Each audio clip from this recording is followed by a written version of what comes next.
This episode is sponsored by AppFigures. AppFigures is all about giving game makers the tools they need to get more downloads and revenue. You may already know them for analytics and app store optimization. Now, AppFigures can help you track competitors from how many downloads they're getting and how much money they're making to their audience demographics, and even which SDKs they use. Their competitor intelligence gives you great context. Say a competitor adds a new feature or was mentioned in the news. With AppFigures, you can see if that brought in more downloads. Got a great idea for an app or a game? With AppFigures, you can figure out how big the market is and how much money you could be making with it. And that's just scratching the surface. Whether you're growing your app or building a new one, AppFigures has the tools you need to reduce risk and get more downloads. You don't need a large budget or a data science degree to do this kind of stuff anymore. AppFigures has made it affordable and simple. On top of tools, AppFigures also provides a lot of guides and tutorials to take you step by step through gaining more visibility with ASO and increasing your revenue by learning from your competitors. They just released a free guide on that, actually. So head over to appfigures.com, appfigures.com/on/game dev unchained to try AppFigures for free. If you like it, then use our special code GDU3030 to get 30% off for the next 3 months.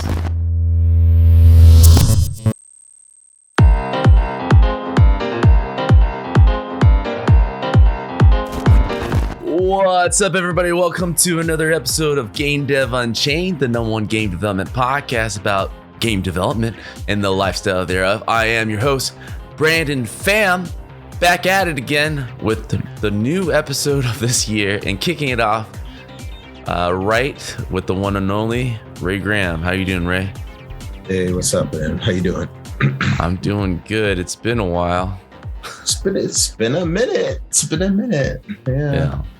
So, it's a little later than usual where we wanted to post our first episode, but as everyone are catching up to at least my latest status and everything, just kind of been taking a break, and up to this point, we've been doing a lot of recap episodes. So this is a Roundtable news episode.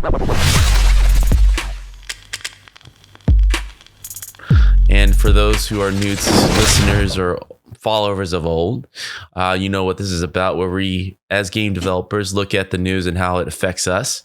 And again, these are opinions of our own and not of our employers. So please don't try to get us fired. To kind of kick things off. You ain't got a job, man. Who's you? I know, right? You just be complaining to me and I'll be kind of striking it down, saying that I'm okay. But the main thing is, it's been about 2 months where I kind of took a step away from the mic and regrouped, basically.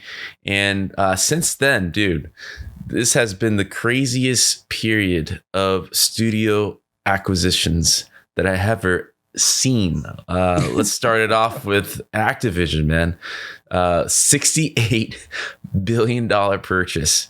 Also, recently, Sony buying Bungie for about $3.5 billion. And then there was another acquisition in the meantime, too. Microsoft buying Activision, but they also bought something else shortly after. I'm kind of forgetting. There was at least 3 major acquisitions this past month. Well, regardless, while I looked that up. It was Take-Two. It was Take-Two and Zynga. Take-Two and Zynga. There we go. Yeah. Zynga's stocks went up when no one thought that it would ever do that. So, to kick us off right, what do you make of all of this, right? I have a theory, but let's hear yours. You being the guest, of course.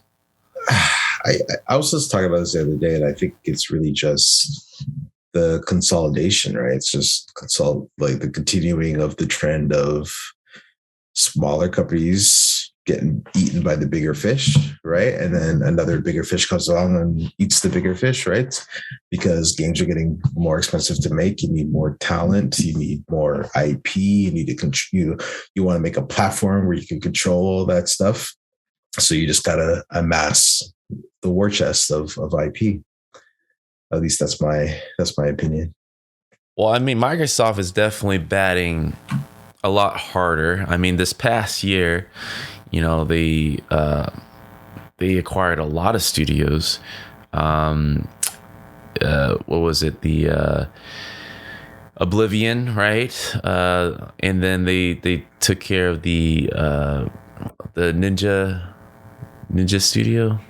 What was it called? The Heavenly Sword.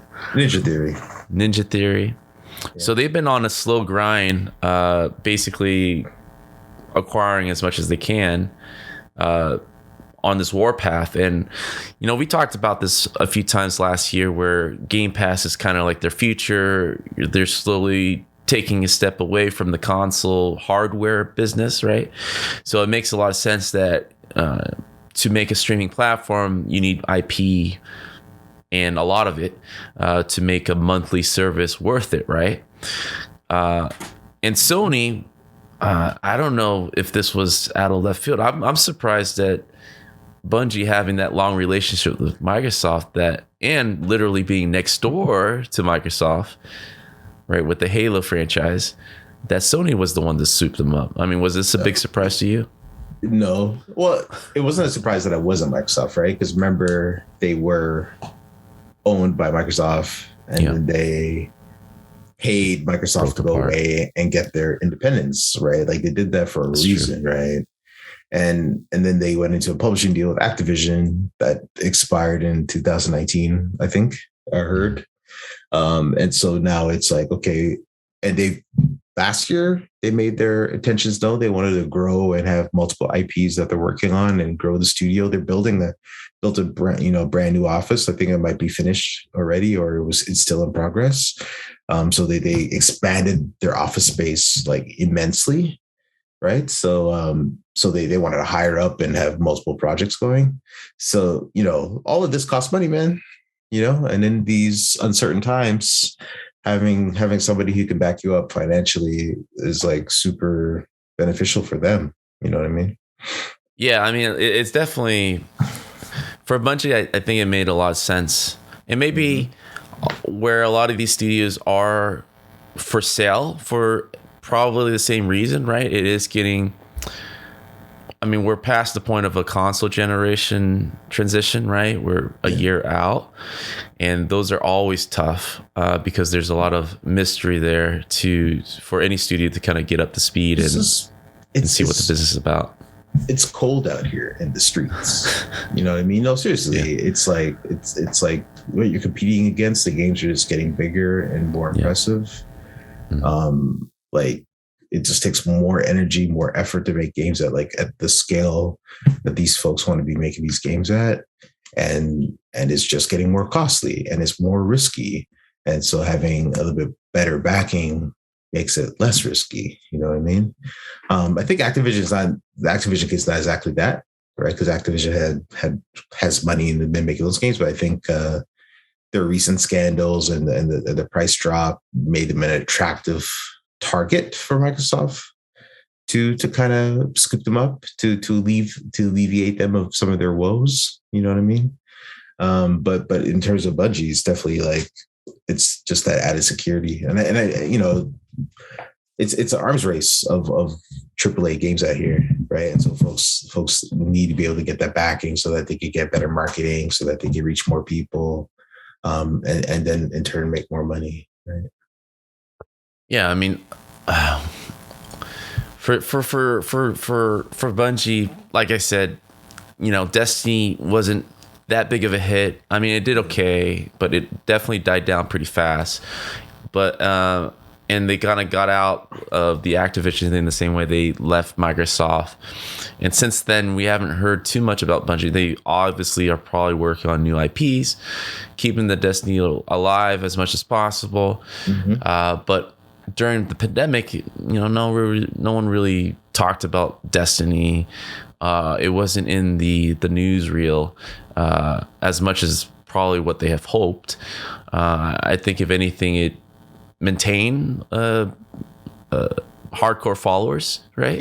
Yeah, I think like Destiny 2 at this point, right, has like their followers and people are playing the PvP and that's going, right? Like, was it a runaway success like that people were expecting? Probably not. But I don't think it also was like a complete flop for them either, right? So it's interesting. Yeah, I mean,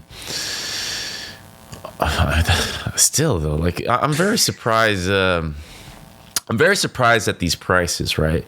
Like you can arguably talk about Activision being worth that much, right? They have Call of Duty, Mega Billionaire every year. They have Candy Crush, and a bunch of other IPs. With Warzone especially exploding the past couple of years. So I mean, $68 billion is still ridiculous, but like, I think if someone really sat down to try to do the math, that they can find the breadcrumbs of why it's worth that much. But Bungie, right? No, like I think all these prices are just the price. Bloated. The price is what somebody's willing to pay for it. That's what the price is.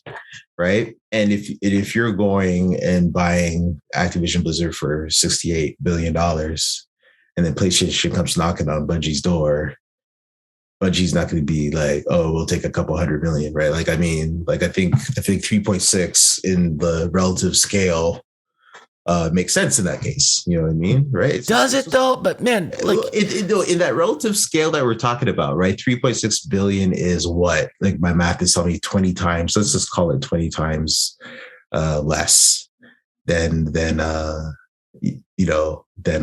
Activision price tag. Is Bungie 20 times? Is Bungie 20 times less? Like we're talking about relative, right? I guess. You know, I look at acquisitions not just in the game industry, but like look at the movie industry, right? Disney buying let's say LucasArts, right? But Star Wars was only $4 billion, and Star Wars. Here's the thing that people one I think Disney got away with murder for getting Star Wars for $4 billion, right? Yeah. But like in the grand scheme of things, the prices that people are paying are not about what is here and now. They're paying this money for investments into the future, right? The same thing with like Facebook buying Oculus, right? Like that price tag, everybody was like, that price tag's ridiculous. So we'll never make that back.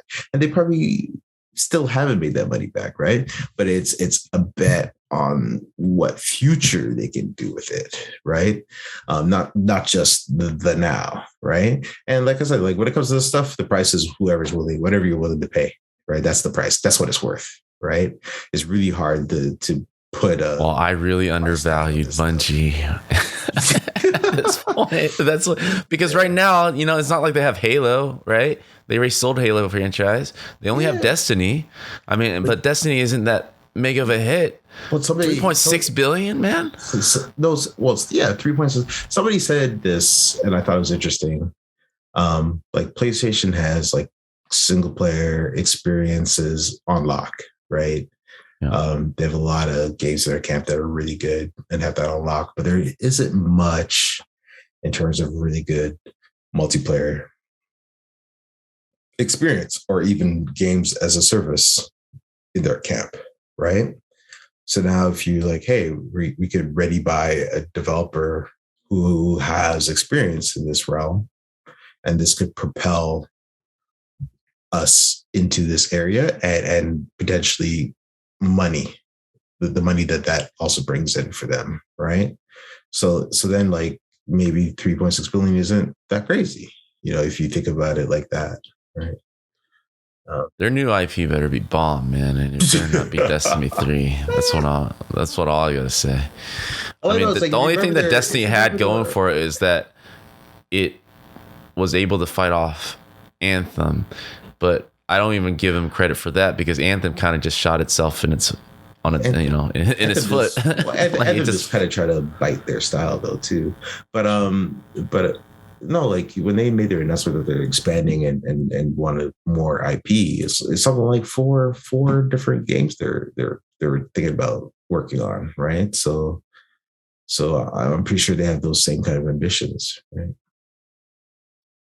Okay, so what's the play here? So Sony obviously is in a better position to kind of sit back and be very picky, right? They have internal IPs that are just as big. They are growing their game to movies branding, right? Uncharted is coming out very soon. Sure. Yeah. Last of Us have a HBO series already signed off, and these two games probably will make kick-ass video and TV adaptation, right?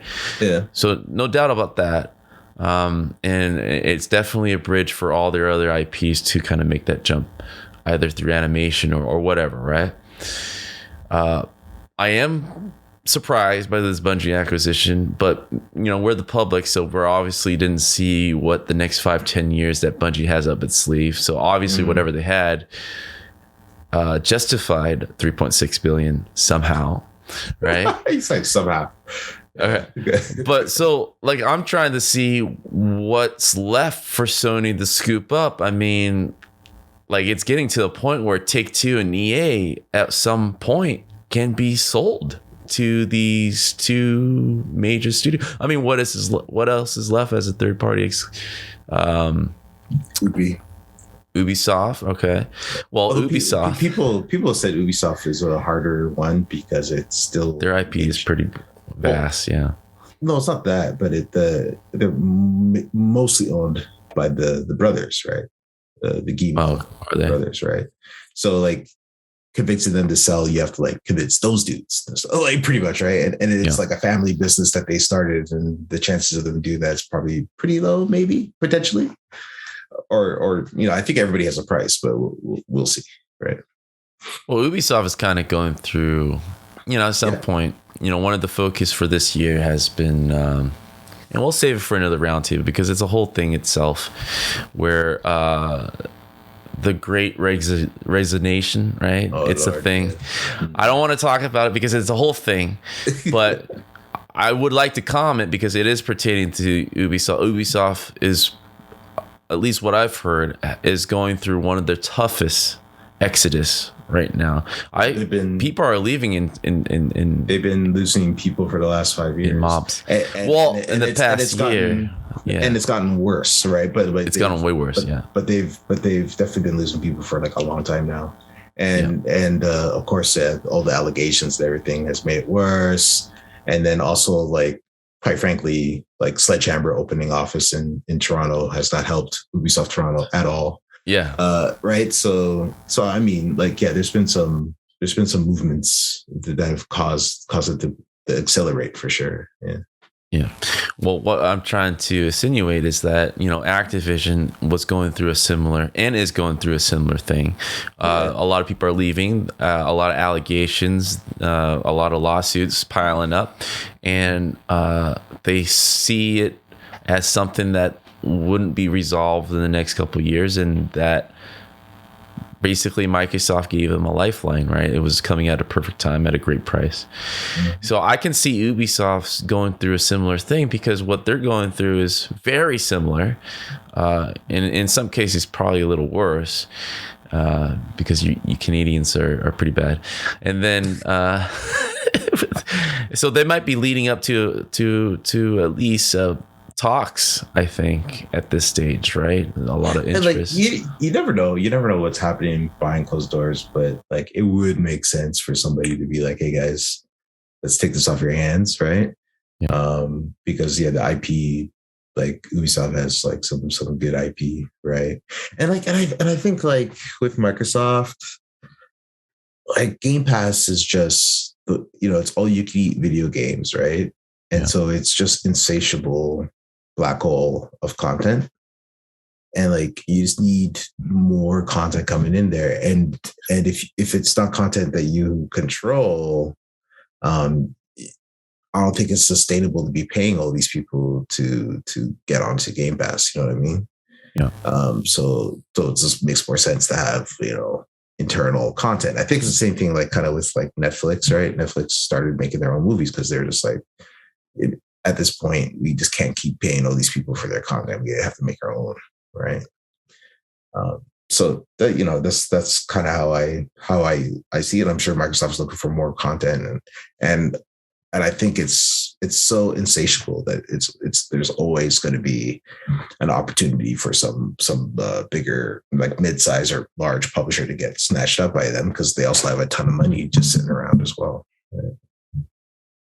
Well, speaking of tons of money, right? January $85.4 billion in these acquisitions, right? The three major acquisitions that we talked about, Zynga kind of kicking things off, Microsoft. The Activision one just kind of just takes up most of that, right? The other ones are kind of small in comparison. But I mean, look at this, like Zynga, 12.7 billion. These are exorbitantly, like Zynga I thought was dead, right? I thought it was on its way out. Really? Here's another thing about this on this topic that I thought was interesting. And I didn't see a lot of people, like people kind of mentioned it, right? Microsoft buying Activision Blizzard, King comes along for that ride, right? So that's a really big mobile video gaming company, right? Zynga is known for their mobile games, right? And I think it's fair to say that Microsoft and Take-Two haven't really been dominating that space at all, right? Yeah, for years, and there's money to be made, like a lot of it in that space, right? So like those acquisitions, also like that, those big price tags like that. If you just think about mobile alone, like it could easily make up for that, over years, Mobile, I think, is obviously a safer bet than I think buying someone like Bungie, who is in like kind of like a lull period in between AAA to quadruple A or whatever, right?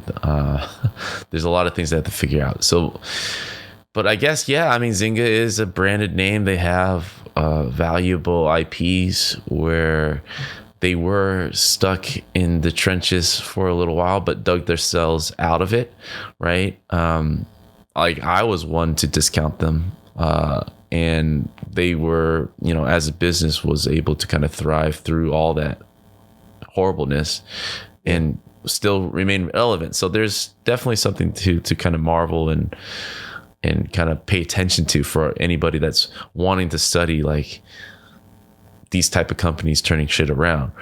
I do want to highlight, the big three deals that happened in January. Everyone kind of knows about but there are other like smaller deals that kind of made January very special, at least a unique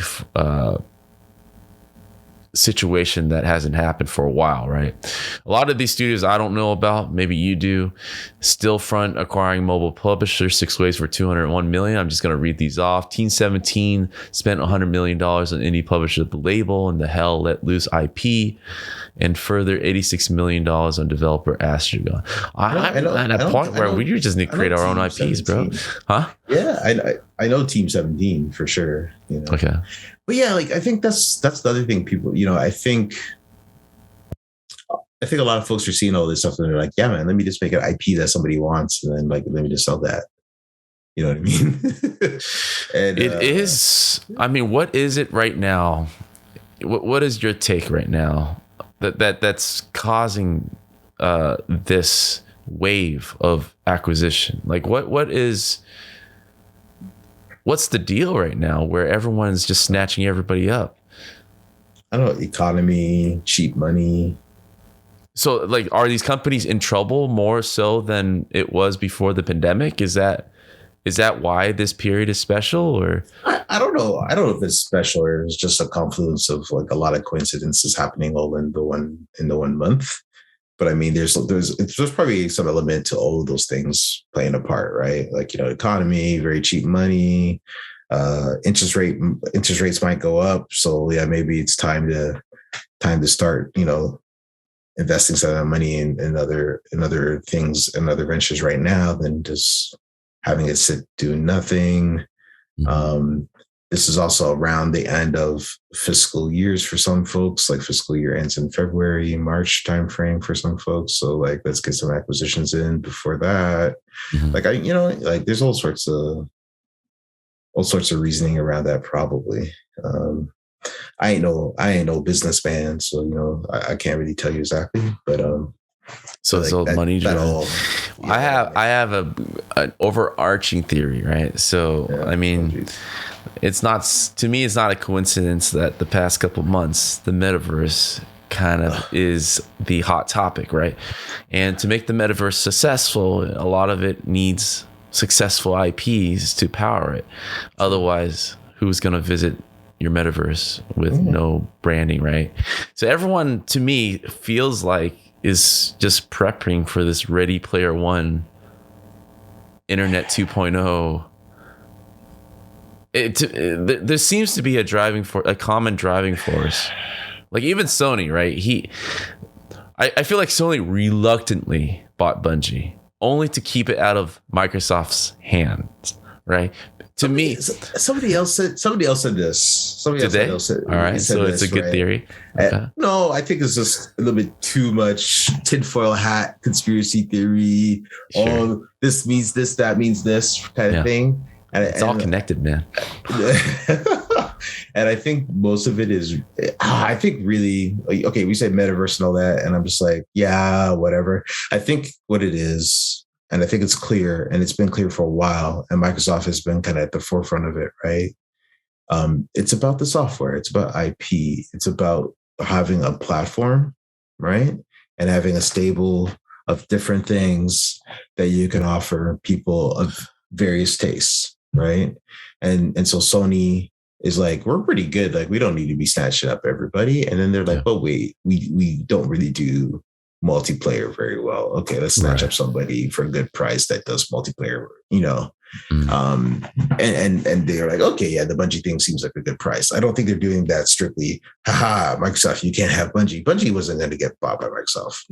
No way. That was never going to happen. Right? You know what I mean? You're telling me if Sony was in the picture that Microsoft they actively gave Microsoft money to get rid of Microsoft out of Bungie years. Bro, they did that for a reason, bro. You know what Bungie was like? They did that for a reason. You know what Bungie is like to me at this point, right? They thought they were the hot chick, right? And then they got tossed out by Activision, right?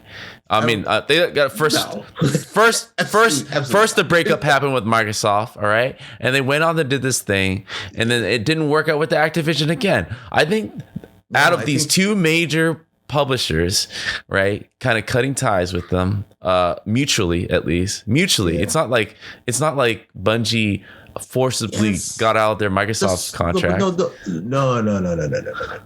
It was a two-way street. Microsoft would have gladly had Bungie making Halo until the end of time.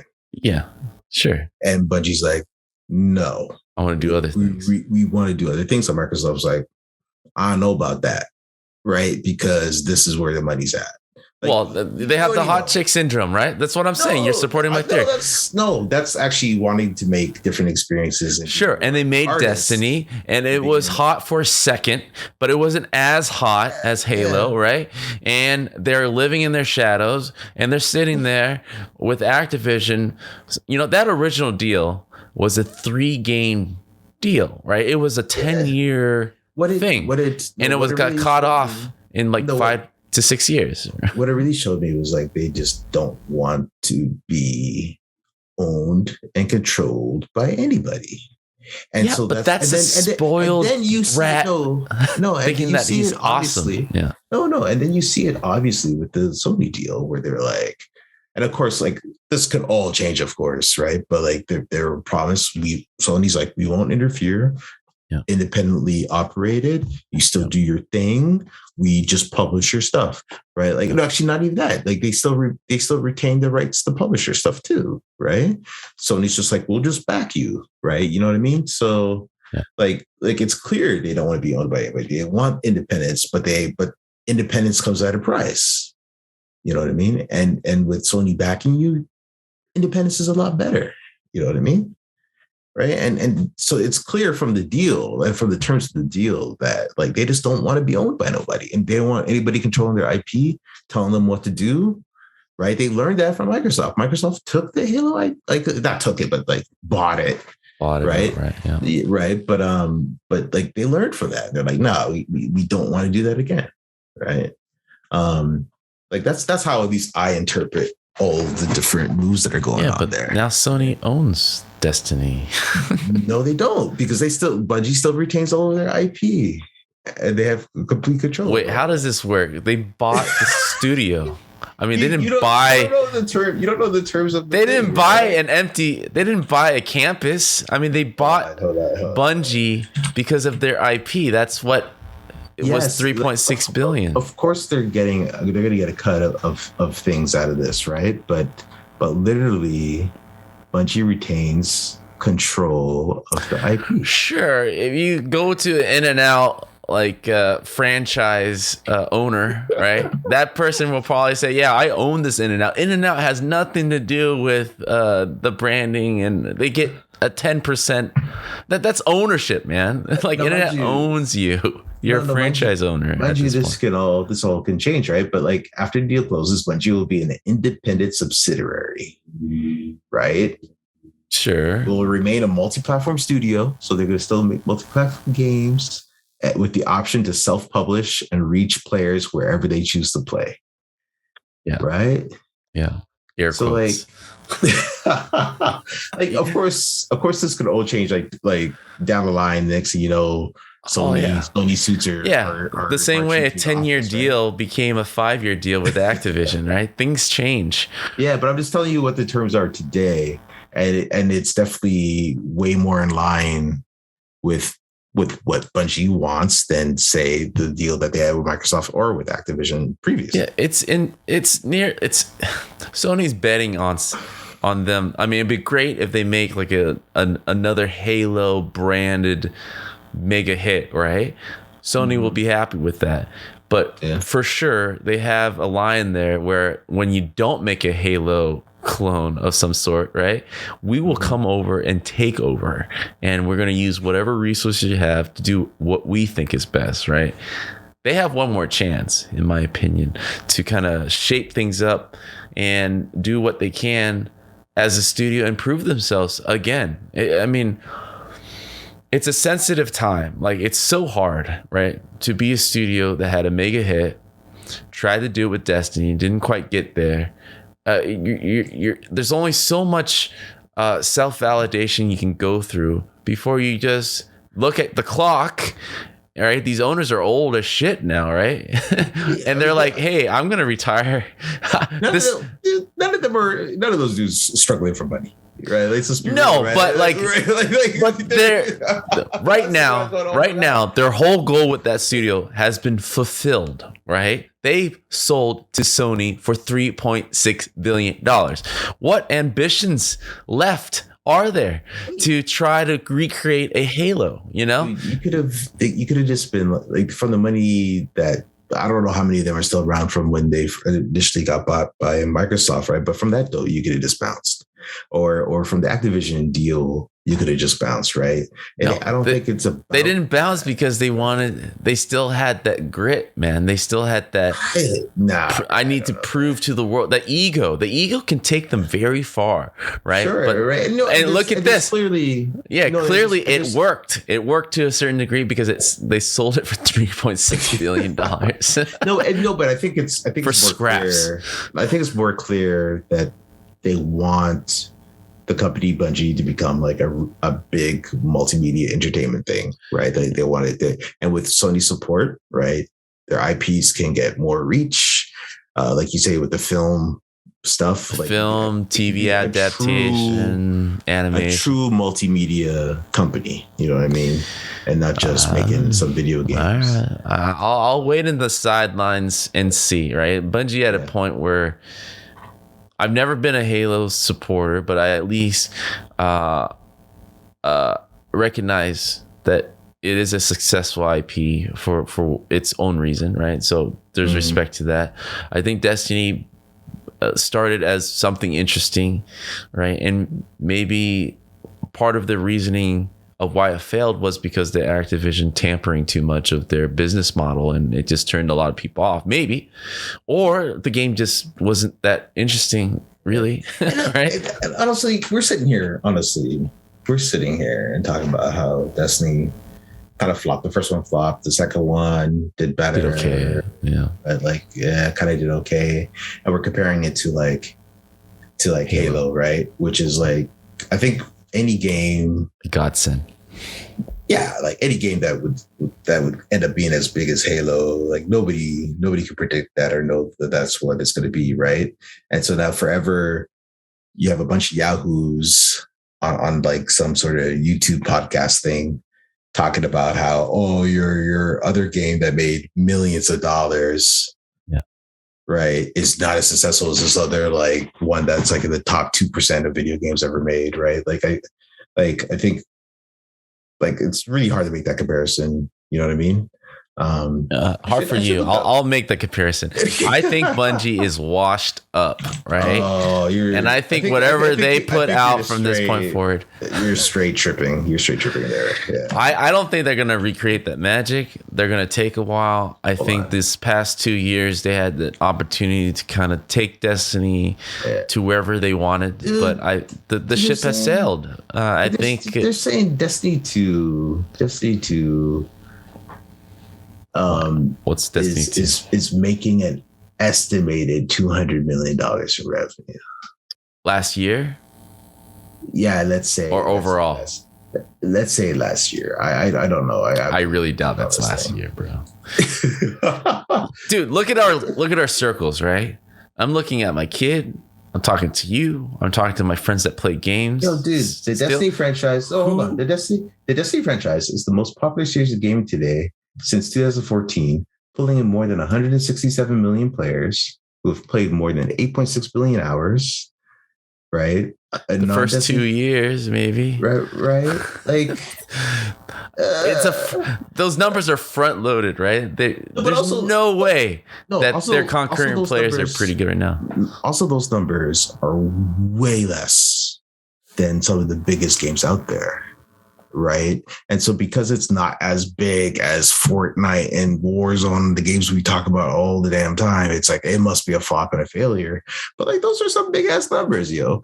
For especially when you consider like Bungie, the studio is a couple hundred people. No, they're not. They're 900 people. Are they 900 people these days? That's the last one I read. Yeah, it's a 900. That's kind of crazy. Oh, that's why they bought like a freak. Bro, This is my theory, right? And it's probably truth. Probably true. This is exactly their timeline, right? Their head was huge, right? Halo was a hit. Nah, dude, and their sequel became a hit. They sold their baby, right? Because they felt like, hey, we can do this again. Destiny happened. It wasn't as big as they wanted, right? They started blaming Activision for its troubles. They divorced from Activision. Activision was the same as Microsoft, glad to walk away from that deal, right? They were just cutting their losses at that point.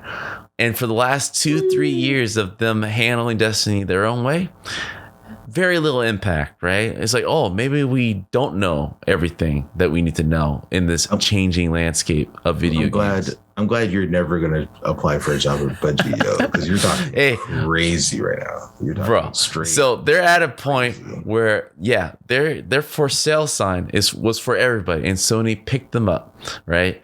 Because Sony's probably saw business opportunities there beyond just Destiny, right? And it isn't a new IP, right? It isn't like this golden goose egg that they got brewing in their studio, right? You know, it's a studio with 900 people. They built a state-of-the-art office that was basically empty for the last 2 years, right? Still paying that rent. Dude, right? in 2015, Destiny revenue hit $500 million. Yeah.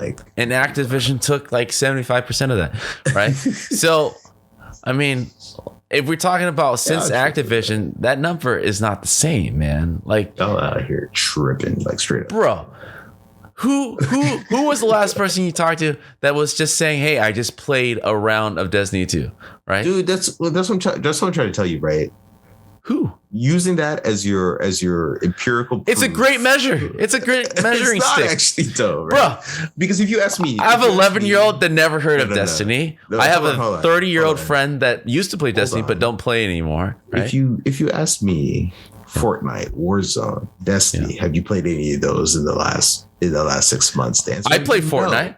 Yes, right? I have. Well, I'm saying me. right? You. Because Okay. so it depends on who you like. That's sort of But you know informal friends that have been playing Fortnite. You know friends that have been playing Warzone. I know a bunch of kids that have been playing Fortnite. Okay, but that right. still counts. And you My know a bunch of friends playing Warzone. Friends for Warzone, yeah, for sure. Yeah, see, right? But nobody's saying but that who, Destiny is as big as Fortnite or Warzone. That's bro, but right? I'm telling you, out of all your friends, who's playing Destiny right now? Not even one. I'm not saying that is not true. What I'm saying is using that as a measure of saying it's a great no measuring money stick. being made here is crazy.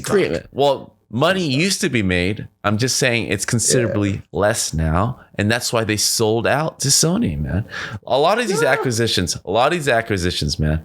If they really thought they were worth more, they would have held out longer. No, man. The reason why we already said this off the rip why they sold, right? Yeah. It's cold out here, man. Yeah. It's more risky to make these things. You want to scale up and make even more IP you're making now. Want to hire people. You want to do all these things. You need the financial backing. You cannot do this alone, right? At the scale that they want to do it at. Yeah. Right. It's like you cannot. Right. And that's really more saying washed up. Their games suck. They're about to close down. They need to sell. Like, yeah, bro, you're tripping. Right. All right. All right. Let's just end it here because there's other Yeah. acquisitions I want to talk about that are, like, to me, to put it lightly, worth more to talk about. Right. So where do you see this? Right. You really think the next, let's give them the benefit of the doubt. Next 3-5 years, they're going to have either Destiny 3, most likely, and a new IP announced that justifies this acquisition being $3.6 billion. Is that what you're saying? That there is something on the horizon here that I know Bungie is cooking? I know of nothing. All I know last year. This is all speculation. They posted something saying, "Hey, we got more IPs brewing." And we want to grow and expand and all of this, right? Like that's all I know. And so, like, yeah, I would imagine that, Sony looks at that and goes, "What can we do? Like, how can this help us?"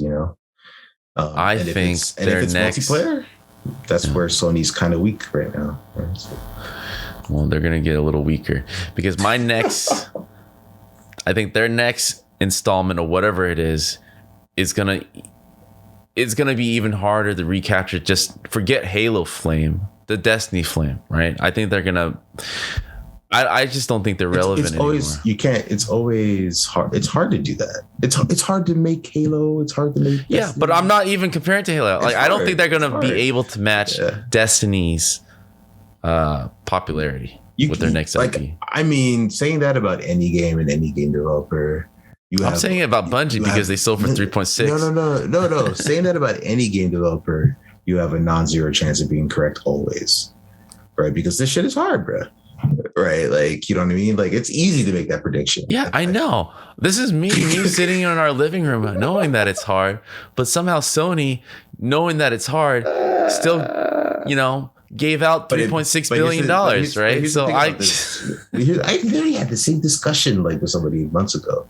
Yeah, because everyone says this is stupid. No. I had a different discussion, right? But it's like, what I'm saying is it's always hard. It's always going to be difficult to make these things. And if I say, hey, your next thing that'll come out, it's not going to be Halo. Yeah, of course, because it's lightning in a bottle almost always. And so it's easy to say that, right? But when you have the backing of somebody with money, that tips the scale slightly in your favor. It makes it a little bit more likely that you'll end up in a good spot, right? Well, let's talk about this on a grander scale. It still does not mean lightning in a bottle, right? But it means you're in a spot where you make positive profit and can continue making video games, right? Well, because you have the marketing backing. You have all this stuff so that you can reach more people, and you have more success. You know how this works. Well, we would like to say the marketing people know what they're doing all the time in the game industry, but they don't. We want to hate, we want to hate on marketing all day, and we can hate on marketing all day. But at the end of the day, we know that marketing works. Marketing works sometimes, but I will say this, right? These acquisitions, to me, I'm a lover of the game industry. I think if you're a game developer, go get paid however you can. But, you know, these numbers are staggering. If we were just compared to the Disney acquisitions, I mean, these are Disney acquisition. There's like a structure there, right? When you acquire a new IP, you know, Disney will put it into its Disney machine and make banger bucks, right? It's almost a guarantee, right? So those numbers to me, with the LucasArts stuff, with Pixar, with Marvel, you know, there's a certain guarantee there that I feel the movie industry will see that money back, right? And much, much more. And they proved it with every single one of those acquisitions, right? With games, it's still such a mystery box, like you've been kind of preaching this whole time. Yeah. And these numbers are these acquisitions are ridiculous. Like it makes me feel that we need to create an IP and just be playing dice out there for sale, because these numbers don't justify. Like, we can't say Bungie stuff is gonna sell as well as Pixar, you know, Toy Story toys, right? Like, there's no connection there. No. Like, okay. If I were to sit, is Activision? Let's put it this way: if I come up to you, Ray, it's like, hey, do you want Pixar or do you want Bungie for the same price, which sold for the same price? It is sell for the same price. Pixar was $4 billion. That's a different price, by the way. I thought you just okay. I'll take away Toy Story, right, and give you the rest for $3.6 billion. When you talk about billions, right? Like, a difference of $1 billion is actually a very large difference, right? Okay, but even if I take like half the Pixar branding franchises, right, and say I sell it for 3.6, let's just do that, right? You and everybody else in this world will choose the Pixar thing because there's a guarantee there with licensing to make your money back. No one's going out there to buy Destiny dolls, right, or backpacks. Like, I think what is going on here? No, I also think you're also applying like your new knowledge about that, like all the successes since, to that deal as well, right? So you're like, that's the smartest deal ever. Look how cheap they got it for, right? Oh my God, right? I think, you know, if the folks that were selling Pixar knew like their success would continue like that and things would still be so great for them. Although some people say that Pixar's gone downhill since Disney bought them and et cetera, right? Mm-hmm. But they probably would have sold it for more, right? You know what I mean? Right. But like, things are worth what people are willing to pay for them at the time. That's just how it works, right? And so I think it's really hard to make those kind of comparisons, right? And honestly, honestly, movies are big in terms of like the market cap and how much people watch movies and how much revenue they generate. Video games generate more revenue than movies. Sometimes, not sometimes. Like, as an industry, it does. Right, like, as an industry, yes, yeah, it's just a fact, right? So then, if you're going to go in and buy a video game company, should it not be worth more than a movie company then? No, because I know we know how the sausage is made, and a lot of it's luck, right? This is right. No, there's no structure. But I think it's luck too in films, right? And in films, I think as a business model, there's more transparency. Yeah, all entertainment, I feel, has some sort of is hit-driven industry, right? Yeah. And Pixar got a hit, found like a formula. Yeah, and replicate it and replicated it very efficiently across many different movies and many different IPs, right? Yeah. And they have some movies that have not done as well as Toy Story, and they have some that have done better than Toy Story, right? And so they're not 100% knocking it out of the park every single movie they make either. You know what I mean? But they have an assembly line and they have a process, right? But like, adhere to. You can pretty much say all their movies are making tons of dough. Maybe not as successful. But I think it's the same thing, right? The same thing you're just saying, oh, Destiny's a flop, blah, blah, blah. It's not making as much as like Halo made, right? Like, Pixar had the same situation, I'm sure. They have movies that have made nowhere near as much as Toy Story has made. We're talking about a movie that they're pumping out like basically every quarter now, right? Like they have a thing where every 6 months they have a new Pixar movie. And then the Marvel stuff is on it's just on it. It's just on it. But that's what I mean with movies. With movies, assembly line, right? From a single studio, you're getting to a point where you're seeing 2 projects in Marvel. There's 4 projects a year, right? In Pixar, I think there's like an average of 2 projects per year, and they set it up that way, and they kind of trade hands with the Walt Disney Animation. With fucking Destiny, right? You're talking about 5 years of development. But my point is like, I think that assembly line in that process, some people look at that and say, oh, that is like, the quality is not as high as it should be. It's just kind of like we're just churning this stuff out, and like it's really just mindless fluff. And I think that matches a lot what people say about video games, right? That these companies that just make sequel after sequel and have a process of making video games, but a la Ubisoft and Call of Duty and all those games, right?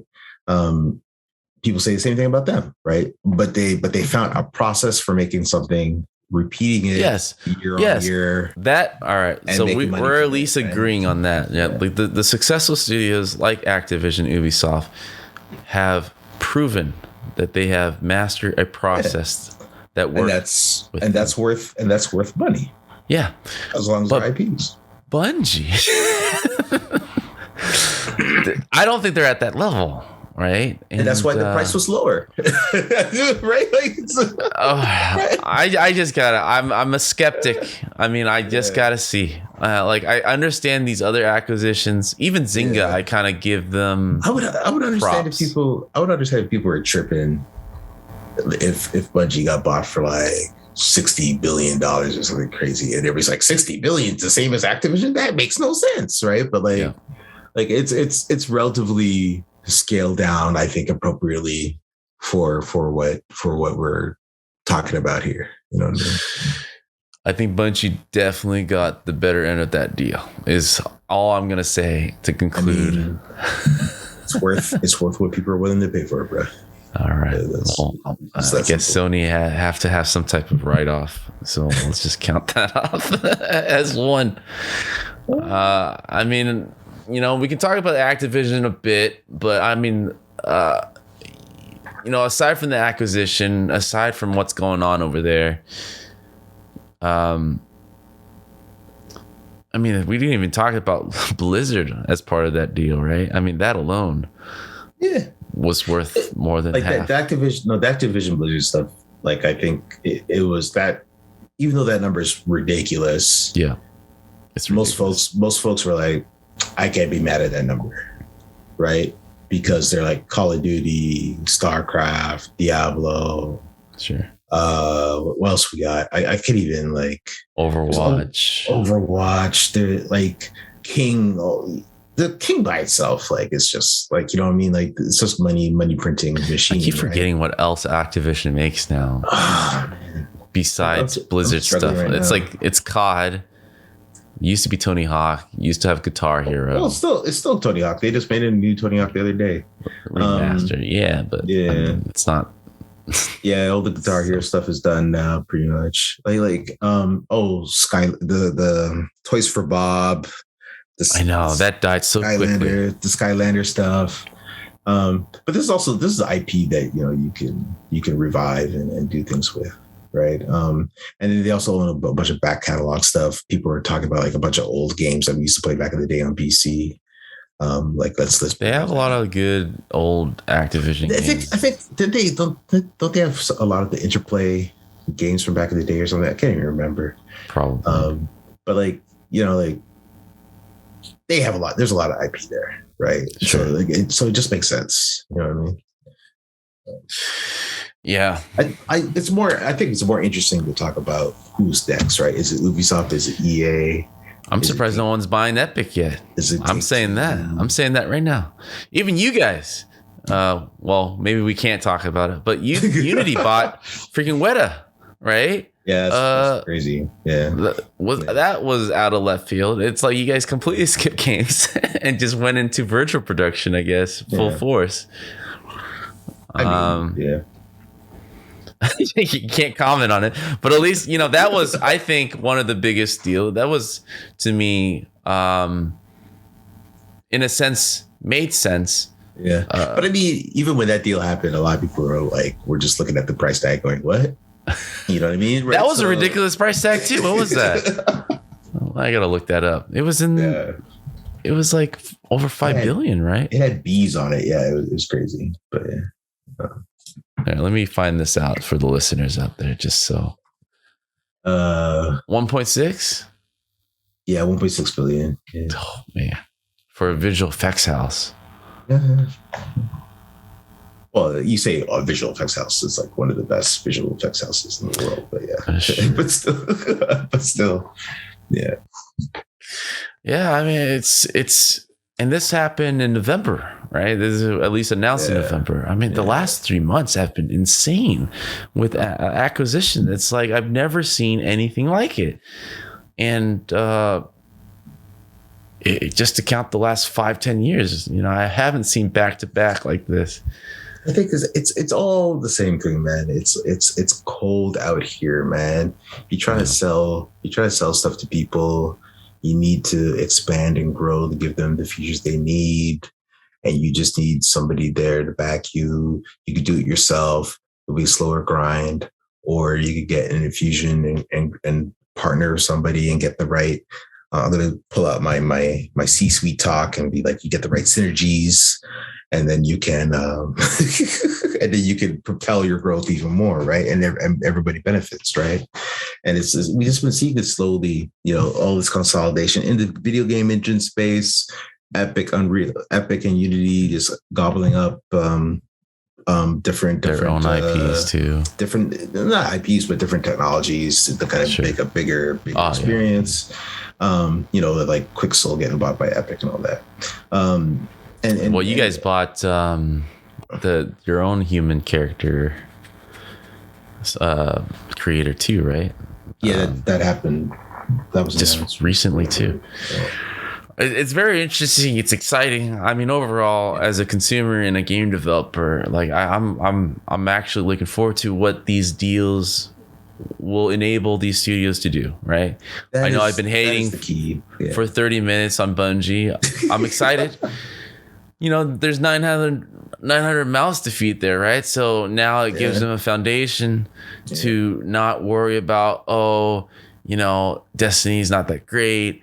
The next IP doesn't sound great either. It gives them a little calm before the storm. And I'm glad that 900 developers are sleeping easy with the Sony deal. And I'm looking forward to always hearing, what Sony is going to give how they're going to give the resources to make them even more successful, right?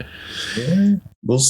All this stuff we'll see, right? When Facebook bought Oculus, everybody's like, well, we'll see what happens there, right? And it's been... I will say this. I want to ask you this, right? Like, we're hitting the hour mark. I want to kind of end it with this. I'm surprised that there hasn't been too much VR, HoloLens, AR acquisitions that...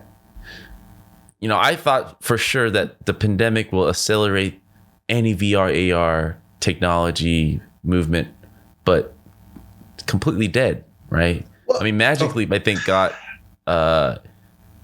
saved, right, by another sale or whatever, right? They were kind of drowning, and they also pivoted to be more commercial use. Yeah, but it's kind of hard to say that, right? Like I think a lot of the buzz around VR and all that has kind of died down, has kind of been replaced with the metaverse. But like a big component of what people are trying to strive for in the metaverse, like it's going to require VR and AR, I feel. Yeah. Right. And so that, like Facebook basically put all the chips on black, you know what I mean? And renamed the company. Right. And I'm sure VR, AR is going to be a big component of that. And there's new devices they're developing, I'm sure, and Apple's developing devices, I'm sure, and everybody's developing devices, right? But there isn't the buzz like that's the thing buzz too. have Like died. For sure. The buzz was so high for VR, right? Yeah. That it's finally died down a bit to like more manageable levels of buzz, and everybody realizes there's like a really big hurdle. Oh, it's pretty dead in the water right now. Like we say that, but like Quest is trucking. Right. Quest is trucking to a degree, right? I kind of measure it again. My 6 degrees of Kevin Bacon, right? Like I need to see my brother-in-law. I need to see my sister-in-law. I need to see these regular people having a set. And we're just not there yet. They're not going out racing to get a Quest 2. Because like not everybody's gonna put this thing on their face. I think so far they've shipped 10 million units. Right. Yeah. Which is pretty respectable in VR terms, right? Yeah, when some people are doing 1 million units or whatever, right? Sure. So, but there's still a barrier to like putting this thing on your head and like and not being able to see out, and there's still a lot of technological hurdles to make it way more mass appeal. Yeah, I think that's the main thing holding all of this stuff back right now. But it doesn't mean we won't get there. You know what I mean? But that's what's holding it back. That's what's made the buzz die down. That's what, like, if you're making a VR game, getting funding is a lot harder than it used to be back in the day. Yeah. Right. Everybody's kind of moved on to metaverse and NFTs and all that kind of nonsense. Right. Yeah. So, but like, it does not mean that the tech still won't improve. Right. And especially with Facebook pushing all the chips in, they could probably will it into existence.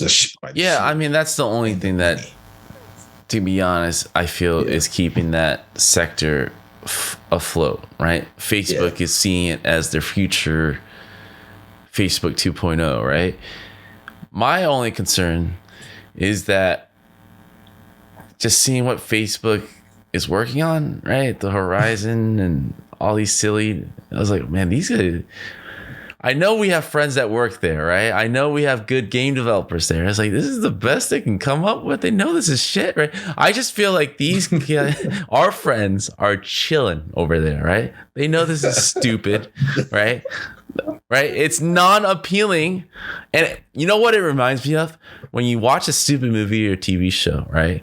And somehow there's a clip of a kid playing video games. And of course the game graphics is made by like a third party in Mexico. You know, it looks like nothing like a video game, right? It's just bad animation. That to me is what Facebook is doing with VR. With their IP, like these are silliness, right? It's just silliness. It's like, it's literally what Zuckerberg thinks is cool, right? I think is clearly also not cool. No, I think there's also technological things that are kind of holding it back too, right? You can't say that, man. I'm at a point where you can probably say that years ago, but Nintendo has proven that graphic doesn't matter if it's fun. Like, I feel VR is at a point that it can deliver something compelling. I mean, there are a lot of good VR games already. Yeah. But like what they're using it for, like I'm looking at a stupid version of you in a VR platform. Yeah. It doesn't appeal to people, man. It just doesn't. It's not fun. But like I'm saying, these are first steps, right? Like, I think what we're seeing is, I feel like they got the wrong people, man, with these first steps. First step needs to be inspirational, like see the potential. I'm looking at their first step and it's like, I know where this ends and it's stupid. It's like, don't waste your time. I know what step 10 looks like. It's the better looking version of this. This is a very dumb way of how people want to utilize VR. They need to just watch Ready Player One, man. Like this is where I feel game studios like Valve, like Epic has a better chance of creating this metaverse. Like I really do feel if you give it the hands of Epic, even you guys, Unity, even any game studio, right? Just give the hands of like, hey, make Ready Player One happen. They'll be closer to making Facebook 2.0 than Facebook right now. Right, Facebook, I feel, is so outdating themselves, and I think a lot of it is because they're relaxed, man. Like, we have friends there. Dude, all they do is eat. All they do is eat at their buffet and then clock out at like 3 p.m. with their Surface Pros. And they, Facebook people are the laziest workers, man. Everyone that I know work there, they're just clocking it in and clocking it out. There's no passionate inspiration left, because look at Facebook. I don't know this right now. Just for the record, I do not know this guy. Just look at Facebook's website right now, man. I don't know. Even Facebook doesn't care. It's the ugliest UI. They're doing nothing with it. Anything that he's saying right now. This is my opinion. In my opinion, they need. I am not co-signing this, bro. I think their idea is correct, right? They need to get a bunch of badass game developers in there to change shit around, because their user experience right now, right, is lacking. Going on Facebook.com right now is a fucking chore, right? Everything is a mess, right? What I used to love about it is like cluttered through all these groups and all these marketplace, like I feel like when I don't even bother updating anymore, because of their algorithm, it feels like no one actually sees it unless you like sell it as an ad, right? Right? It's all types of messed up. And I feel like the old guards who are managing these game developers coming in, right? And what's worse is I feel like a lot of these game developers that are coming in are looking for a kosher place to relax, right? They're not looking to build the next thing. It's not the right people. I can't agree with that. I feel a lot of people are there to try to do something big and get paid doing it. While of course they're getting paid, right? But you gotta be hungrier. But than also, that, man.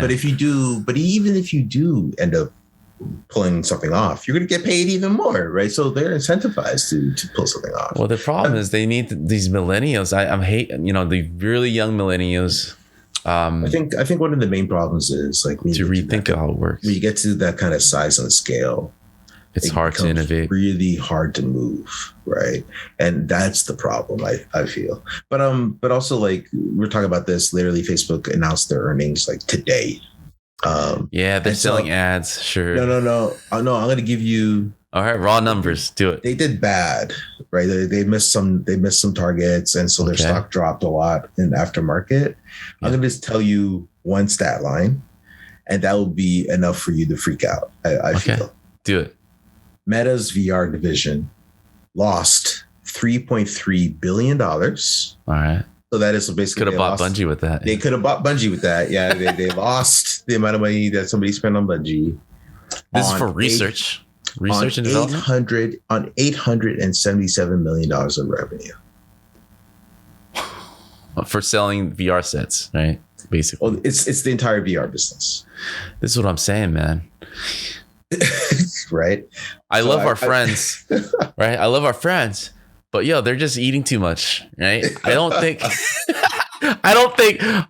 they're doing what Facebook hired them to do, to be innovative. And I just seeing the products that's being Horizon and all this stupid social, like we sit here and 3D avatars. Horizon workrooms and 3D avatars is dumb. Like, we're sitting here saying that. And in the same breath, I know somebody who said, "Oh man, I did a Horizon workroom for work today and I'm hooked. It was amazing." And like, I don't, like, at that point, like, I just don't know who to I don't know who to believe or who, like, who am I to say other than to say that it's bro, your friend was probably like cashing his Facebook check at the same time, right? No, it was somebody who doesn't work at Facebook. Oh wait, does he work at Facebook? Oh, he might work at Facebook. Anyway. Oh, how interesting! How I made that connection before you did. All right. Yeah. Bro, any regular bro. Hold on, let me check. Here's how I know it. Doesn't mean shit. At Facebook. Of course he does. Oh yeah, please, Ray. Please tell people about how amazing this experience is. Nobody is saying that, man. Maybe he's a little biased. Bro, it's very easy, dude. It isn't rocket science. You show that stupid video to your wife. I'll show it to my son and see what they say. You know what they're going to say? I don't get it. What's the point of this? Right? That's what they're going to say. It's stupid. Yeah. The graphic looks dumb, right? What do you do in this stupid world, right? Nothing. You do nothing. they're spending a lot of money to experiment. Let's just $3.3 billion on 800 million. $3.3 billion, that's a lot of buffet that they've been feeding their team for doing nothing. And I want these game developers to succeed, right? I want VR. I think VR is amazing, right? I love my Half-Life Alyx experience. I think it's the next big thing when it comes, right? Again, unfortunately, Facebook buying VR haven't really made an impact that I would think they would be making at this point, right? I feel like they have slowed down quite a bit. I think they're putting a lot of their hopes and dreams into making Facebook 2.0 and pushing in a direction that isn't, gamer first, right? Yeah. The thing I would say about this is I respect the boldness of it. I respect putting the Quest 2.0, or what do you mean the boldness? Yeah, Facebook 2.0, Meta, Metaverse push, the dream, all in. VR is an investment, AR is an investment, virtual reality is an investment, right? And like let's really spend to be innovators in this space. Like I respect the hustle, right? Like for real. But it's 3.3 billion hustle. Right? It's a big company, man, and they have to move and they need to hire a lot of people and they're going to spend a lot of billions. Right? All right, and it's Ray. All right, I'm just going to ask you this, right? You saw what they had with Horizon, right? As a game developer, was that $3.3 billion worth to develop? Like, to me, like a small indie group would have made something better than that in the last year. Yeah, there's clearly some inefficiencies. A gap there, yeah. Yeah, there's clearly some inefficiencies, right?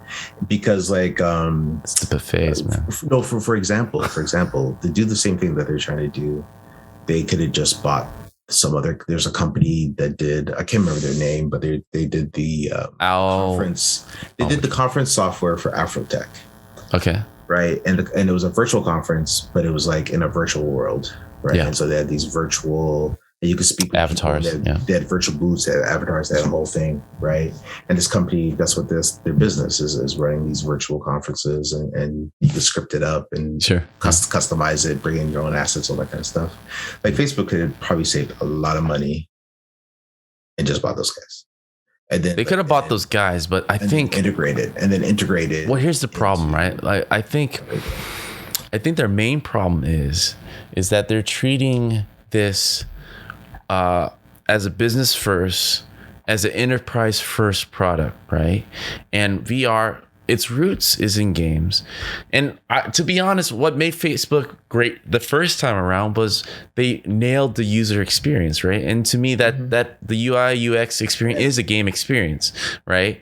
And what they're doing right now, they're kind of force feeding these practical use scenarios before finding the actual fun of it first. Yeah, right? Well, I agree with that, but because like I think we all know, like games is not going to pay the bills, and it's not that. No, but like games right now to me have exceeded the traditional sense of what a game is, right? For when we were growing up, or what we play games for, it's different now. Games to me, or the fundamentals of what make games applicable to like nowadays tech is that it's the user experience, like being able to make something addictive. Right now VR, I feel like they're completely misunderstanding why it's fun, right? Why it's cool, and they're just basically recreating Google Meets.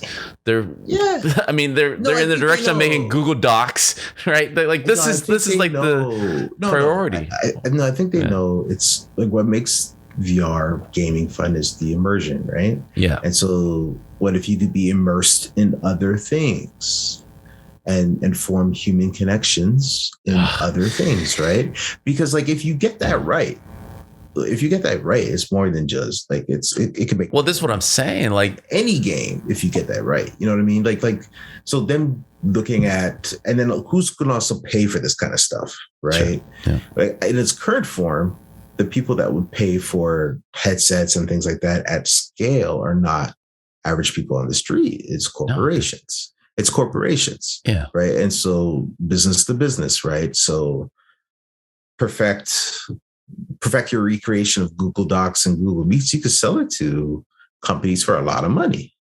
Right. And then that starts the process that helps fund more research so that you can get it to the point where you can become mass adoption for every person out there on the street. Right. Like, I mean, you can see how this makes sense, at least. Right. Yeah, I can see how it makes sense. I'm not saying this is like the best way to go about it. No, or but in this time frame, right? The last 2 years, right, there was a huge need for people working remotely and getting connected, right? Yeah. To me, Facebook completely dropped the ball in these past 2 years to create something compelling to kind of solve this issue. Like in the same time, Zoom like came out of nowhere, dominated the conversation, right? They were an itty bitty company, and it's just a regular meeting thing, and they did a few things good, but they did it really well, and they exploded. No, it's over it's over for them now. But and what I'm saying, Peloton, right? Peloton, sure. Same thing. Yeah. But what I'm saying is, they made their money, they did what they had to do, and they focus on what they're good at doing, right? Facebook, it's about social connection and me going on there to kind of see what longtime friends who are living far away, what's up with them, right? Why are they doing all these other stuff? It's like completely missing the point. like I don't even think Horizon is about that. I don't even know what it is, to be honest, right? I feel like it's trying to be Nintendo, but not quite, right? With the Mii's. It's trying to be Second Life, man. And Second Life. Let's not forget who's talking about Second Life anymore. But I'm just saying. I'm just saying that's what they're trying to be, right? They're trying to be a better version of Second Life. You need to go to Animal Crossing, from Nintendo, and just copy it and do that. I mean, this formula has been figured out through games. It's like, why do people hang out in lobbies? Why do people like talking to each other on these online forums, right? Yeah. It's been figured out. I feel like what they're doing is Zuckerberg is trying to reverse engineer and basically invent how this formula has been made by great game designers, right? I feel like they're just missing they awesome game designers. For a fact they have game designers working for them, right? And so it's not like they burnt out game designers, man. It's not like they lack the money or the funds, right? But like I said before, I think a lot of it is also just the scale. I think they're spending big dollars, obviously, in the wrong places, right? They're getting these hotshot game designers with the resume because to them that is an obvious choice. I'm telling you, go all the way to the trenches of the new and upcoming game designers with new ideas that have their passion left. Like I feel like right now Facebook, sorry for a lot of Facebook people, we know we have a lot of friends, but these guys are burnt out, man. The number one reason why they went to Facebook, right? And don't deny this, bro. Don't deny this. The number one reason why they went to Facebook at this point of their career, late in their career, they're seniors, is because they want that steady paycheck and they want to go home, right? That's the only reason why. I would not say only. I would never. Biggest reason why. Yeah. I would say it's definitely one of the reasons. That's the biggest reason why. For sure. They're not there to make games, bro. I think part of it too. The last game designer that was a hot shot that wanted to make games for VR was Carmack, and he left. You talk about he's still on the payroll though, but like you talk about this a bit too, right? It's like it's your opportunity to not be working crazy hours. Yeah. To not be worried if tomorrow you won't have a job and won't be able to feed your children and your family. Right. And for some, I would say that it's also opportunity to have proper backing to really realize any sort of vision or dreams that you may have. Right. Like, so if you're like, you're making a video game, you're going to impact a certain group of people that play that one video game. Yeah. You go to a company like Facebook, Google, or whatever. Yeah, I think you could do something that impacts and influences billions of people. Yeah, I know. I think the opportunity to make something out of Facebook in VR, impacting the future with a larger group of people. Yes, I think that is. And if you are one of the people ushering in this new glorious future of the metaverse, like through some magic like that becomes something that happens, right? Yes, I think that can be a big deal. I'm telling you, man, I agree with you there, but I think it's like the fifth reason why any game developer goes to Facebook. It is not number one. It is not number two, right? And those, I hate to say it, but the people, the game designers, the game developers that are at Facebook right now are not the passionate game developers who are still young in their career with new ideas, right? And hey, man, this is not a theory. Look at what they produce. What they produce is not even compelling to me and you. Right? Yeah. And we're huge supporters of VR. Like me and you also, like, I are probably the ones that have the most VR sets that we know. I know some folks that work there or whatever. And like one person in particular said something like along the lines like, there's not enough video game people there. Oh, yeah. Right. And so there's that too, right? It's like, well, look at this crowd, right? So we have a mixture of like business people who knows game design, right? And then like these burnout game designers that are there for the food and paycheck.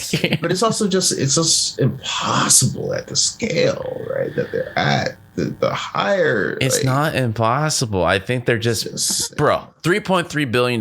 You're telling me you can't find the right smaller studios that are making compelling VR content right now? The right smaller studios, like they have bought some of them actually. They bought some, and they need to continue on that path. This internal team is a bust.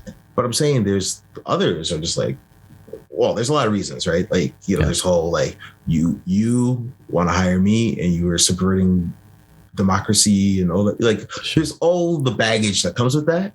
But then there's also people that just want to make video games and have fun and not be involved in all that craziness, right? And so I mean, it's an ugly business to be a part of for sure. I mean, we can sit down and make games, great, but I just don't think anyone's is sitting down and making great gaming decisions there at Facebook, man. I'm only saying this not just to be salty, man. I want VR to succeed. I love VR. I see it as, to me, Ready Player One. So what? Since when? Since when did I like VR? Yeah. I've liked it ever since. I swear on this very podcast, you've been hating on VR for years. I hate it. Have I remember that incorrectly? You remember it incorrectly the same way you thought your friend doesn't work for Facebook and then he's like championing their stupid products, right? maybe I'm wrong, but I swear. I've always loved the idea of VR, right? The first time, I mean, as an environment artist, I think VR, if anything, has been a great champion for environment artists, right? Being able to be sucked in a virtual world and having things feel tangible. I mean, it's more of environment than character, right? So as an environment artist, I see as VR finally respecting what I do for a living, right? And I was hopeful that Facebook would create the stability, but the same way that I'm complaining about all these acquisitions that don't make sense, it's going to invite stagnant mobility, right? And that's, to me, it has slowed down quite a bit. I mean, a lot of the OG for Oculus left from that acquisition, like hardcore gamers who wanted VR to be like this next big gaming thing, right? Yeah. And clearly Facebook wanted to go in this stupid Zoom meeting direction, right? And it's stupid, right? It's not out yet, but it's on the path of stupid, right? So it's not, to me, it's not. It's also not the only thing they're doing, but anyway. Sure, but it's one of their premier products, right? Yeah. It's veering on this path, and to me, they just need to buy Nintendo, and Nintendo go in with their team and listen at what they're trying to do and gamify it, right? and do what game designers do. Right now, they're just creating, like, what I'm seeing and what I'm hearing from friends that are working there. People are spending their extra time, funny enough, making side projects. They're doing basically, independent games. All their passions going to their side thing, not at Facebook, man. I just don't see their passion in the products there, and it shows. Like the stuff that they're showing right now is completely missing the point of what makes Facebook unique or what used to be popular. And it's very easy, man. I just want to go in there and catch up with my friends, because otherwise, I wouldn't be able to. I mean, it's a very simple game design doc that they're completely not. No one's writing their game design doc over there, and I do feel like it's dying, man, and that's why I'm so upset about it. I feel like VR is gonna die, the way it's going right now. The only hope I have right now is what's going on with PlayStation VR. That's my only hope with VR right now.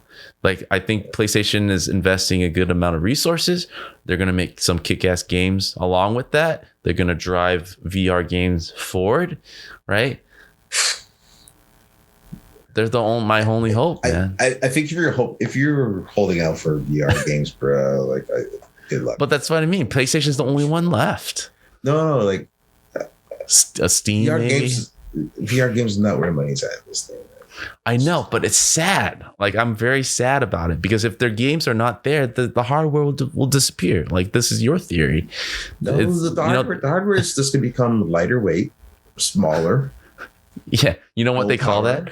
Dead weight. Well, yeah, like it's scrapware. Of course, at the same time, technology is also increasing, right? So like it's not, VR games is not where Zuckerberg's going with this, clearly, and it's also not where the money is, I think, clearly as well. But like, this is where I feel the old guards need to leave, because games now have the definition of what makes a game have transcended what we used to grow up with Nintendos. It's different now. Gamifying something means something else now. It's just, what is this user experience, this loop, this game loop that makes people want to come back? Mm-hmm. Funny enough, the original Facebook had that game loop, right? It was addictive for anyone that was a part of it. They're missing that. Like, they feel like they went billionaire mindset right now. I think everybody just needs to chill on virtual worlds. Like, just chill. Like that's not happening. Like, it's still janky. It's still terrible. Everybody still thinks it's horrible.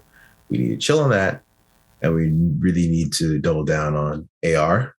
Yeah, lightweight, low power AR, and augmenting the world that we're in right now. The blend, and blending AR 3D stuff into the real world that we're in. I think that is really the direction it needs to go. Yes. And once you do that, like, you could have a meeting, like sitting at your kitchen table with other people that show up with their avatars in AR, or, like, that would be sweet. Yeah. You know what I mean? Like, I think that is really the direction that this stuff needs to go. Who's doing that? Not Facebook. That's what's disappointing. Who is doing that? Like, to me, we just came up with a better idea through speech, right? No visuals, than what Facebook showed us with their $3.3 billion purchase. They showed everything, though. They showed VR, then they showed somebody on their phone. But that's what's disappointing about it. They showed everything, and we saw everything, and we were like, what the fuck is going on? I mean, like, if you imagine a world like that, I think it would be pretty amazing where it all works seamlessly like that.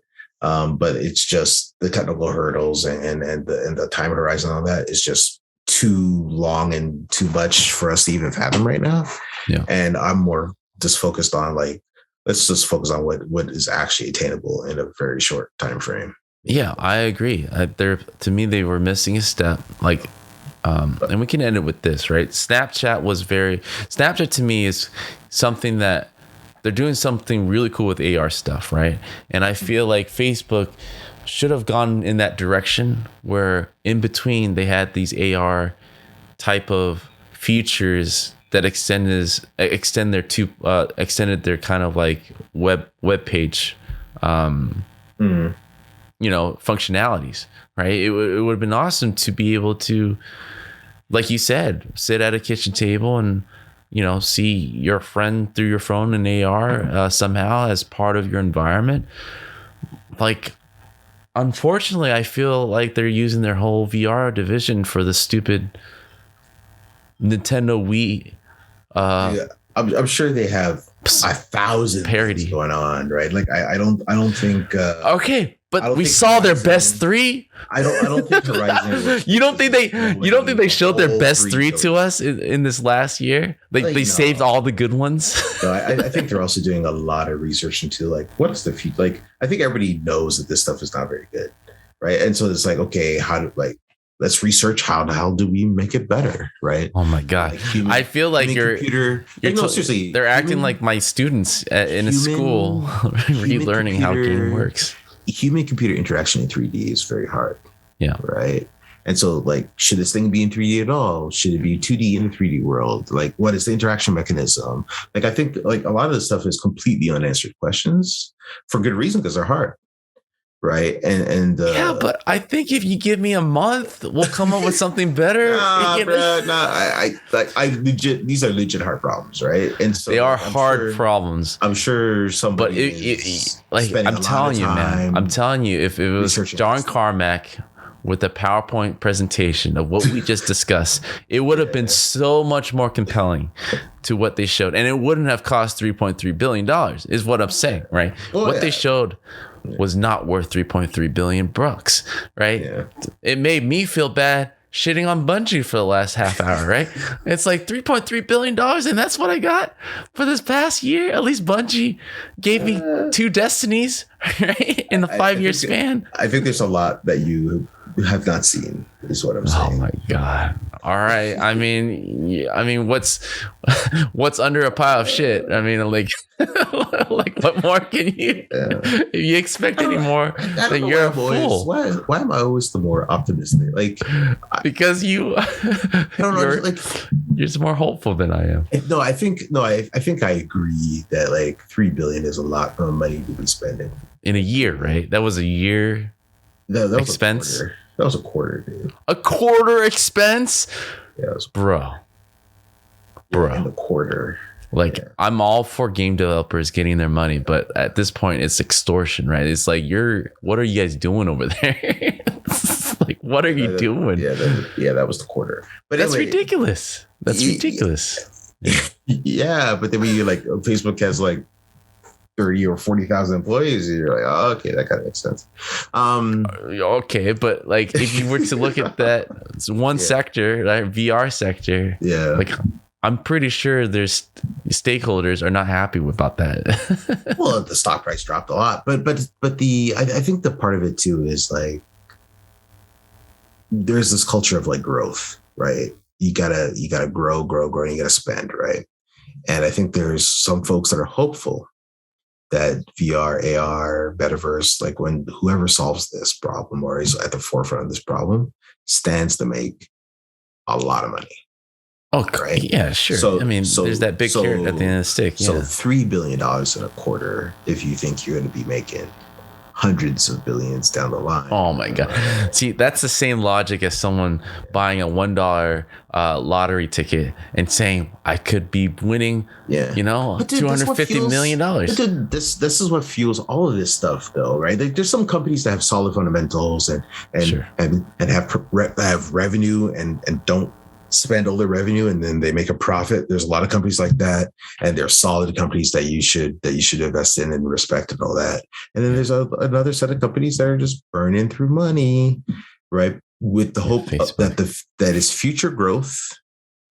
It's growth now that will get you future earnings down the line. It is a bet. It is gambling. It is a risk, right? And it's just like, how much people can you convince that it's the right move, right? Like, there's a whole there's a whole bunch of companies that this is how they operate, right? So, this is my last word, right? Yeah, and a lot of them fail. A lot of them fail too. But well, Facebook will fail because this is how I go on Facebook maybe once every couple days, right? Yeah. To check latest updates from my friends. And it's a horrible experience. Like, they have not, if they should be spending their resources fixing the existing problem of Facebook and understanding, what is the next steps, and be able to turn that website, as a preliminary of what this VR world they're imagining should be, right? On a flat piece of screen. I hear what you're saying, but I think they see that and they're like, this is the reason why we need to do this. No.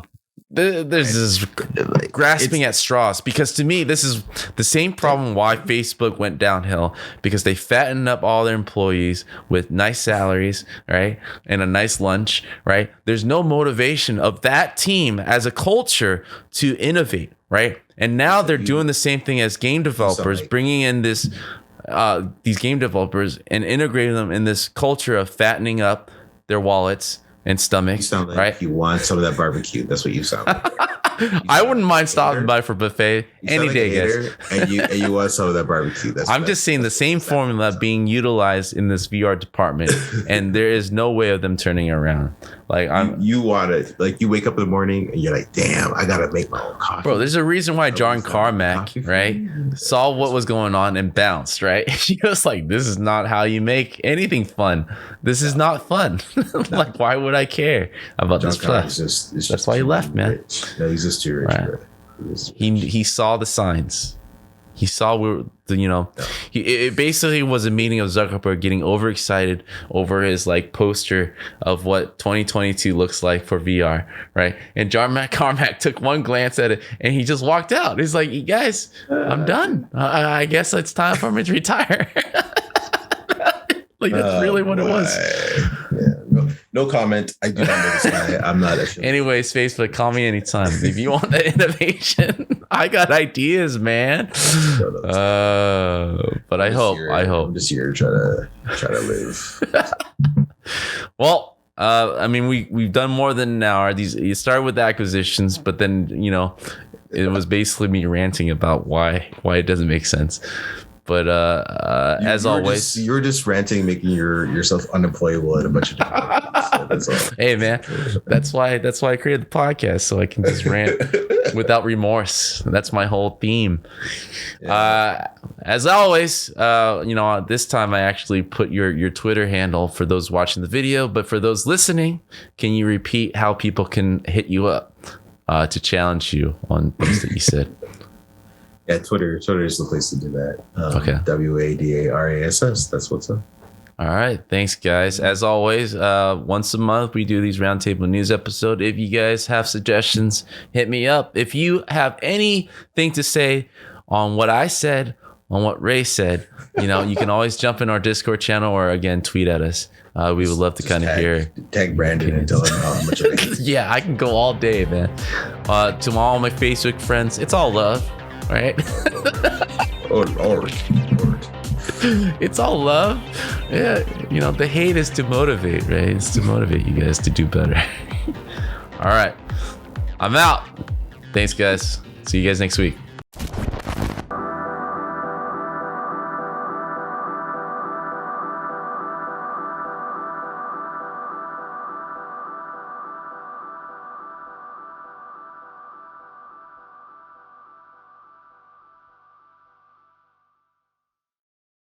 Thank you for listening to today's episode. If you are liking the podcast, go to the Apple iTunes store and give Game Dev Unchained a 5-star rating. This will help spread the joy and love and exposure for the podcast, and we thank you very much. If you want to continue the conversation, go to our Discord, which can be found on our website, www.gamedevunchained.com. You can also follow me on Twitter at BlueChamps, BLUCHAMPS. You want to catch these episodes live every Tuesdays and Thursdays, go to twitch.tv/blue_champs. Email me any of your concerns or questions that you want me to read aloud at the beginning of each episode at info@gamedevunchained.com. And if you want to further support us and help unlock the next feature, which is the voicemail feature, go to patreon.com Blue Champs. This gives listeners a chance to kind of call in, leave a message for both me and the guests to answer your deepest, darkest questions and comment on your deepest, darkest secrets. Thank you, everybody.